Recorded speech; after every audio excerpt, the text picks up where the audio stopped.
All right, so we're back again looking at this workflow this week. I got a bunch of questions from the last time I uploaded about how I would augment this to seamlessly push to the socials, right? So in this instance, I chose YouTube as the example to integrate in this workflow. So if we look at this diagram here, it's the same as we had last week in terms of the beginning workflow. So it's waiting for a file to get dropped into Iconic, and then it's sending across basically these individual nodes, and it'll push the data up to the 12 labs to do the summary, to highlight the keywords, all that amazing good stuff that then gets round trip back into Iconic.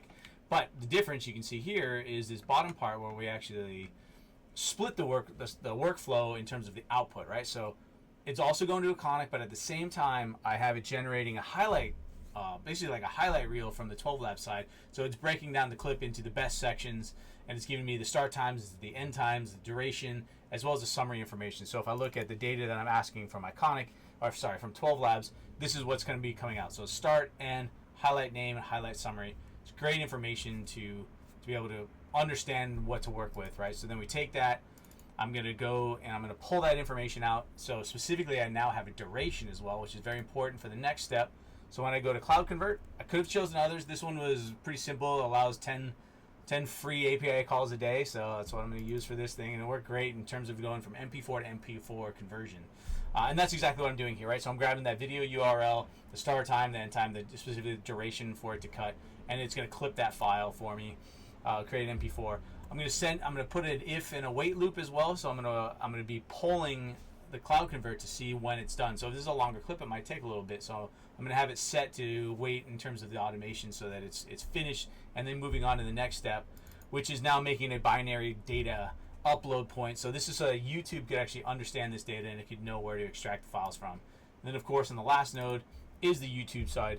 It should be a little different for every one of us and your channel. You have to play a little bit with the Google connections and how to create your user. It's probably a whole nother how-to part of connecting to YouTube. But once you get that all uploaded, you get that set and these connections point in here, essentially this step will just grab that file and upload it. And you can have all the different information in terms of tags, whether it's set to public, and information. That'll be set here because this is a special YouTube node for N8N, so it'll have all the information pre-built in it.